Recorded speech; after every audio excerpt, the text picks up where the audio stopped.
안녕하세요. 선한 로로쌤입니다. 2022년 6월 27일 월요일 시황방송 시작하도록 하겠습니다. 먼저 다우지수입니다. 금요일 다우지수는 31,000포인트를 회복하면서 최소한의 것은 해줬습니다. 기존의 전저점, 기존의 저점 깨고 이탈해서 다시 한번 저점을 만들려고 했는데 이 구간을 이탈했죠. 그러면 어떻게 해야 된다? 이 아래에서 이중바닥 찍는 것보다는 이 구간을 회복하고 이 위에서 이렇게 역헤드앤 숄더 모양 만드는 게 좋다. 이러면은 저점 시그널이 나올 수 있다라고 말씀을 드렸습니다. 그래서 31,000 회복이 중요하다 말씀드렸는데 드디어 31,000포인트를 빠르게 회복해버리는 모습입니다. 나스닥 같은 경우도 마찬가지입니다.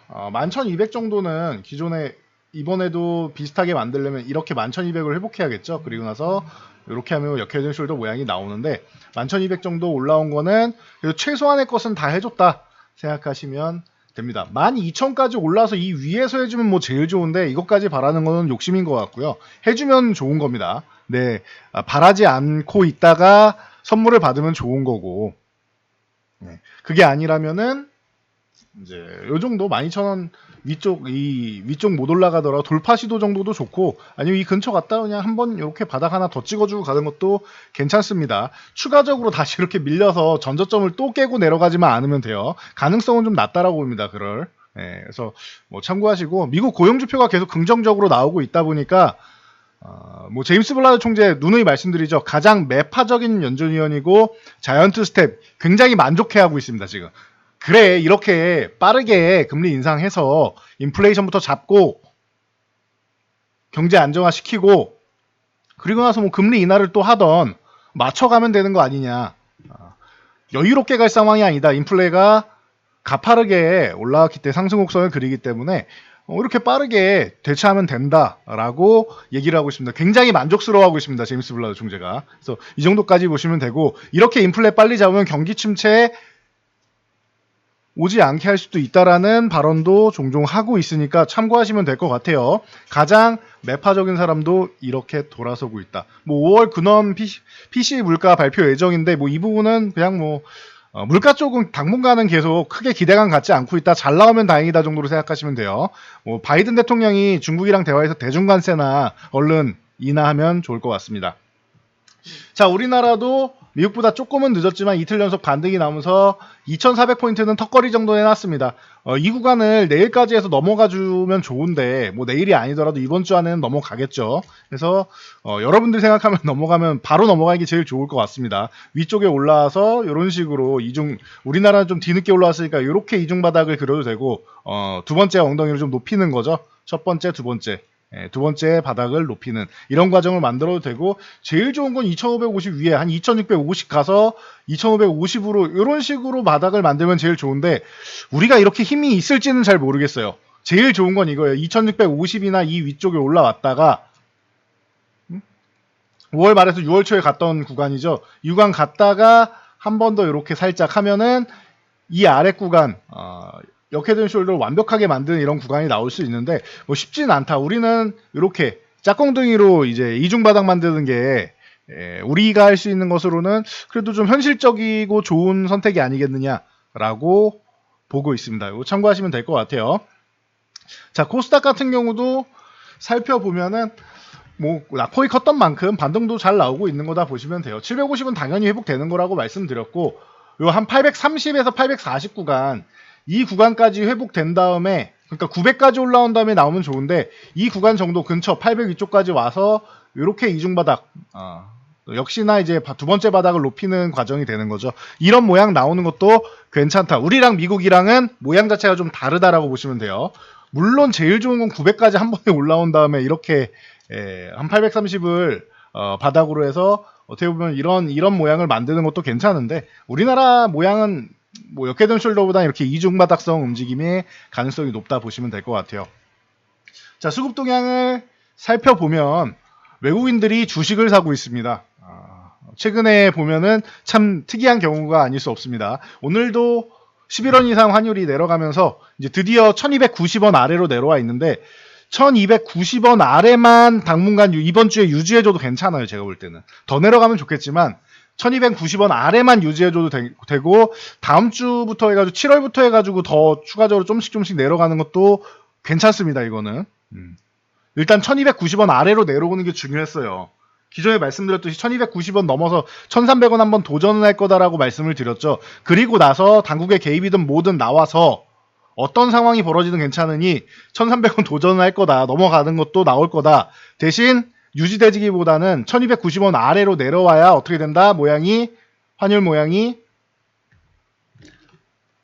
이 구간을 트랩성으로 해서 이렇게 이중천장식으로 나와서 이런 식으로 내려가면 되고 아니면은 헤드앤숄더를 이런 식으로 만들어도 된다라고 말씀드렸어요. 참고하시면 될 것 같아요. 그래서 이 정도까지 보시고 해서 이 코스피 주식 외국인들이 오랜만에 주식을 사는 모습 코스닥은 장중에도 거의 1400억 가까이 오전장에 매도가 나왔다가 어떻게 돼요? 그럼 1200억 가까이를 오후장까지 해서 재매수를 한 거죠. 외국인이 최근에 개장초에 이렇게 매도를 했다가 매수하는 형식을 많이 보입니다. 이런 식으로 오후장에 매수하는 형식을 이런 패턴이 오늘도 코스닥에서 나왔다라고 생각하시면 돼요. 그리고 선물은 2000계약 매도했는데 풋옵션 매도에 이거 포지션 안 좋은 거 아닐까? 맞습니다. 그런데 외국인이 선물을 매도한 게 아니고 이거는 매도가 된 거예요. 강제로 매도 포지션이 잡힌 겁니다. 이게 무슨 소리냐? 무슨 소리냐? 보시면은 선물 그래프를 보시면은 기관이 오후장에 장마감 부근 3시부터 해가지고 갑작스럽게 한 4000계약을 매수하죠. 거의 뭐 한 5000계약 정도를 매수했다라고 보시면 돼요. 갑작스럽게 산 거는 4000계약 정도고 5000계약 정도를 오전에 매수를 했단 말이에요. 그러면서 얘네가 선물을 팍 끌어당기니까 외국인들이 매수해놨던 매수 우였던 선물이 매도로 잡힌 겁니다. 외국인들이 하락 포지션을 잡으려고 매도 포지션을 유지한 게 아니다라는 거 참고하시면 될 것 같아요. 됐죠? 그리고 위에 콜옵션을 막아놓지 않고 있다라는 것만 해도 위에는 아직 열려있다 보시면 될 것 같아요. 그리고 풋옵션은 밑에 매도 포지션 잡아놨던 거 청산하는 거다 생각하시면 돼요. 하락 포지션을 새로 구축하는 것도 일부는 있지만 매도 포지션 잡아놨던 거를 이제는 수익이 나니까 청산하는 거다 생각하시면 될 것 같아요. 이 정도면 뭐 체크하시면 되겠죠. 풋옵션 매도를 워낙 많이 잡아놔서 그런 겁니다. 그래서 뭐 수급은 뭐 그렇게 나쁘지 않다 정도로 보시면 될 것 같아요. 좋은 수급까지는 아니고 나쁘지 않다 정도로 보시면 될 것 같고 자, 지금 뭐 순환매가 이렇게 꾸준히 돌 겁니다. 당분간은. 자, 삼성전자가 미래산업 R&D 기지를 신축하겠다. 2026년에서 2027년 정도에 완공될 예정인데, 그러니까 뭐 로봇 관련주, AI 관련주 뭐 관련해서 좀 움직임이 좀 나오고 있습니다. 뭐 대표적으로 로봇 관련주 하면 휴림 로봇이죠. 최근에 낙폭이 좀 있었는데, 이거 정배열 조정이라고 생각하시면 돼요. 정배열 확장 구간이죠, 지금. 5일선, 21선, 61선, 120선 이렇게 가장 무거운 장기 평선이 아래에 있고 단기 평선이 위쪽에 있다. 그러면 이게 정배열이다. 그런데 정배열 확장 구간인데 확장 구간이라는 건 이제 시세를 분출하면서 이게 이격이 벌어지는 거죠. 이격이 벌어지면 뭐다? 이평선끼리 이격이 벌어지면 서로 모이려고 하는 성향이 있다. 캔들도 이평선이랑 멀어지면 다시 한번 수렴을 하죠. 수렴과 확장을 반복한다. 이렇게 퍼졌다가 이 퍼졌던 놈들이 다시 이렇게 한 번씩 뭉친단 말이에요. 이렇게. 그럼 단기적으로는 이 구간에서는 하락이 나오면서 조정이 나오는 거죠. 이거를 정배열 조정이라고 합니다. 자, 정배열 조정이다. 최소 목표치는 61선이고요. 정배열 조정의 최소 목표치가 최소 목표치. 정말 강한 종목이 61선. 보통은 61선하고 121선 사이 정도. 그러니까 요 정도까지 내려오는 게 보통 종목인데 이 구간에서 마무리된다. 61선 흔드는 정도로 마무리된다. 휴림 로봇이 강한 종목이다라고 생각하시면 돼요. 가능성은 있다고 봅니다. 자, 그리고 정말 약한 종목은 121선 붙거나 121선에서 241선 사이. 이런 종목들은 매매 안 하는 게 낫다. 장기적으로 보시는 분들은 괜찮은데 답답해요. 이런 종목은. 올라갈 때도 답답하고 120선에서 241선 사이 이런 종목 매매 안 한다. 61선에서 121선 사이가 보통이다. 이런 종목 매매하는 거예요. 61선에서 마무리한다. 이런 건 너무 센 거예요. 공격적인 분들 이렇게 매매하시면 돼요. 이해되시죠? 자, 정배열 조정 정도다 생각하시면 돼요. 그동안 너무 좋았었죠? 그리고 2,900원, 3,000원 이 구간을 이탈하지 않은 것만 해도 할 거 다 해줬습니다. 휴림 로봇은. 그동안 너무 많이 올라온 데다가 휴식 잠깐 취하고 다시 오늘 거리량 실어주는 거 좋아요. 여기서 만약에 4,000원 다시 한번 이렇게 두들기는 모습 보인다. 넘어가지 않아도 돼요. 두들기는 모습 보이고 여기서 이렇게 휴식 취하고 다시 그 후에 넘어간다. 괜찮습니다. 일단은 4,000원이 관건이 되겠네요. 참고하시고요. 뭐 스맥이라던가 로보스타, 로보티즈, 뭐 그리고 에브리봇, 유일로봇 뭐 이런 종목들, 뭐 안암전다도 그렇고 이런 종목들 엮여서 같이 한번 잘 움직였다 보시면 되고요. 정부가 AI 반도체 개발에 5년 동안 1조 200억을 투자한다라고 합니다. 그래서 이제 전문 인력도 7,000명 양성해서 뭐 삼성, 하이닉스 등등 산학기관이랑 연계해가지고 전문 인력을 양성하겠다. 우리나라도 AI 쪽에 좀 집중해보자라고 얘기를 하고 있습니다. 그래서 하이닉스를 비롯해서 뭐 DB하이텍, 뭐 한미반도체, 뭐 테스나, 두산 테스나죠 이제. 두산 테스나, SFA 반도체, 뭐 줌인터넷, 셀바세이아 이런 종목들이 AI 관련 쪽이 움직임이 나왔다 보시면 될 것 같아요. 자, 현대차는 블룸버그 통신에서 굉장히 좋은 얘기가 나왔죠. 자, 유감이지만 일론 머스크, 현대차가 조용히 잘 나가네요. 라는 제목이 나왔습니다. 테슬라가 아니라 지금은 현기차가 집중을 받고 있다. 아이오닉 5, EV6 내세워서 지금 전기차 시장을 지배할 것이다라는 평가 나오고 있고 소형 SUV 쪽으로 전기차가 나온 것도 굉장히 긍정적이다라고 얘기를 하고 있어요. 제가 기아차가 좋은 이유가 실용성이라고 말씀드렸죠. 현대차는 생각나는 게 전 차종이 다 좋지, 우리나라에는 좋지만 그래도 메인이라고 하면 세단 쪽이다. 아반떼에서 소나타에서 그랜저에서 뭐 이런 식으로 넘어가는, 제네시스는 분리됐으니까 이렇게까지 해서 세단 쪽으로 원래 유명한 업체죠. 그러다 보니까 다 하지만 경차도 하고 SUV 다 하지만 이쪽에 좀 특화되어 있지 않느냐, 이쪽이 좀 메인이 아니냐, 세단이. 기아는 뭐다? 기아는 SUV 뭐 경차 이런 쪽이 핵심 아니냐. 그래서 그동안 기아가 더 좋다라고 말씀드리고 있었죠. 전기차 쪽은 현대차도 이 포트폴리오를 다양하면서 굉장히 좋다라고 보시면 될 것 같아요. 그래도 아직 내연기관하고 같이 가기 때문에 기아가 조금 더 낫지 않겠냐라고 저는 계속 누누이 말씀드렸던 거고요. 그래서 현대, 기아 양쪽 양호하고 그럼 만도를 같이 봐야겠죠. 우리나라에서 전기차 하면은 만도를 같이 봐야겠죠. 현대차랑 만도는 바닥권에서 이제 다시 올라와야 되는 역할이고 기아는 위쪽에서 다시 8만원과 2구간을 넘어가는 거죠. 그럼 주가 레벨은 기아가 높다. 주가 레벨 높고 강한 종목 나는 좋다. 기아 매매하시면 되고요. 나는 바닥권에서 가는 거 좋아한다. 현대차 만도 매매하시면 되겠죠. 간단하죠. 자, 그 외에 기존부터 말씀드렸던 뭐 SL, 화신, 뭐 이런 종목들, 화신 이런 강한 종목이죠. SL, 화신도 강한 종목이죠. 자, 이런 종목들 아니면 뭐 아진산업, 이거는 바닥에서 올라온 종목이죠. 중소형주도 많아요. 뭐 현대공업 같은 경우도 바닥에서 올라오고 있고, 그리고 한동안 굉장히 뭐 뜨거웠던 에코캡 같은 경우도 많이 내려왔죠. 한동안 뜨겁다가 많이 내려왔죠. 에코캡, 뭐 대원화성, 3기 이런 종목들 다 바닥에 있죠. 참고하시면 될 것 같아요. 현기차가 잘 나간다 이런 쪽 자동차 부품 쪽도 같이 보시면 된다라는 거. 자, 그리고 다음은 LG전자, 애플망고 전기차 충전업체죠. 지분 60% 인수하면서 자회사로 편입합니다. 전기차 충전 사업에 진출하겠다라고 기존부터 얘기를 했고, 핵심은 이 과정에서 핵심은 LG전자가 아니라 LG 헬로비전이라고 말씀드렸습니다. 그래서 헬로비전이 최근에 좀 이슈가 많아요. 그래서 헬로비전을 뭐 꾸준히 보실만 하다라고 생각하시면 되고, 뭐 디스플레이텍이나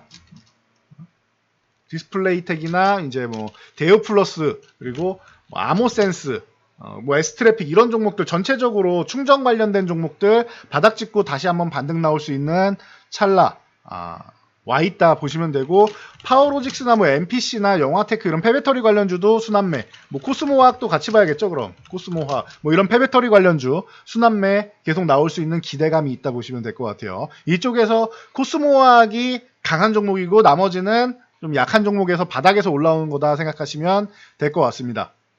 이 정도로 보시고, 자, 셀트리온, 아바스틴 바이오시밀러 유럽에서 승인 권고를 획득했다. 30개국. 기존에도 말씀드렸어요. 아바스틴 바이오시밀러는 아직 승인을 얻지 못했는데 이미 물량을 발주를 넣었다라고 했죠. 셀트리온 헬스케어 통해서 유통을 하니까 발주를 이미 넣었다. 얘네 자신감이 어마어마한 것 같다. 임상이 너무 잘 나왔다라고 생각하시면 돼요. 그래서 아바스틴 바이오시밀러도 올해 하반기에 출시가 된다라고 보시면 되고요.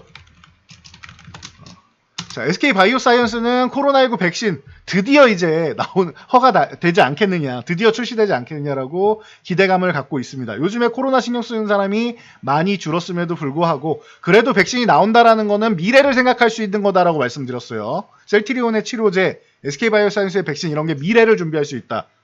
보시면 될 것 같습니다. 자, 그래서 캐몬이라던가 ST팜이라든가 이런 종목들이 같이 좀 엮일 수 있다 보시면 될 것 같아요. ST팜 같은 경우도 요 95,000원 회복되면은 11만원까지 노릴 수 있고, 여기 회복되면은 다시 제자리 찾아갈 수 있겠죠. 뭐 참고하시면 되고요. 대신 지금 강한 종목은 아니다라는 거 참고하시면 될 것 같아요. 요거는 그냥 단기적으로 좀 순환하는 정도 보시면 되고, 최근에 해온주 기술적 반등이 나왔다. 최근에 약했다가 기술적 반등 나오고 있습니다. 하반기 되면은 물동량 올라가고 좋아지는 건 자연스러운 거다. 상해봉쇄 해제되면서 좋아져야 되는데 시장 영향력 때문에 좀 어려웠다 보시면 될 것 같아요. HMM, 페노션, 대한해운 이런 쪽이 하반기에 또 다시 좋아질 겁니다. 그리고 대한해운은 LNG 벙커링 사업 쪽으로 영역 확대하는 기대감이 올라오면서 오늘 굉장히 좀 강했죠. 요 2,700원 구간 회복 시도가 나왔는데 회복은 못했는데 회복 가능성 충분하다라고 보시면 될 것 같아요. 해운주는 이대로 무너질 섹터는 아니다라고 누누이 말씀드렸습니다. 그리고 최근에 원전 관련해서 제가 계속 강조해드리고 있는데 2번, 3번, 10번, 100번 강조해드려도 부족하지 않은 것 같아요. 윤석열 대통령이 지금 나토 정상회의 참석하러 출국했죠. 29일에서 30일 들어가는데 28일날 핀란드랑 정상회담이 있고 30일 이 체코 영국과 정상회담이 있습니다. 원전 관련이겠죠. 뭐 친환경 다 회의는 하지만 핵심은 원전일 가능성이 높겠죠. 그리고 이창양 산자부 장관 같은 경우도 28일, 29일 체코, 그리고 30일에서 1일 폴란드 방문합니다. 체코, 폴란드 가장 핵심이죠. 우리나라. 그러면은 원전 관련주들, 원자력 협력 기대감 있다. 원전 관련주. 두산에너빌리티 제가 요거 이 하락 추세대로 이제 넘어오려고 한다라고 말씀드렸는데 오늘 갭으로 들어왔습니다. 아주 좋아요. 굿. 자, 그럼 다음 넘어가야 되는데 지금 한 19,500원 정도에서 이 구간을 넘어가느냐를 보면 되겠죠. 가능성 충분하다고 봅니다. 한 번이든 두 번이든 건드리면 넘어갈 수 있고, 넘어간 다음에 바로 22,000원 가면 좋겠지만 단기적 반등 나온 다음에는 이렇게 하락 추세 이렇게 진행된 다음에 지지력 테스트 한번 받고 갈 수도 있다라는 거 참고하시면 될 것 같아요. 그래서 요 정도까지 체크하시고, 한전기술이 그래서 같이 움직임이 나왔다. 최근에 급락 나온 후에 반등이 오늘 예쁘게 나왔다. 한전산업, 한전기술, 뭐 BHI나 우진 같은 경우는 뭐 꾸준히 뭐 좋다라고 말씀을 드렸고, 얘는 무너지지를 않아요. 이탈하자마자 나 이거 트랩이야, 페이크야, 속지마 이러고 바로 올라오고 있죠.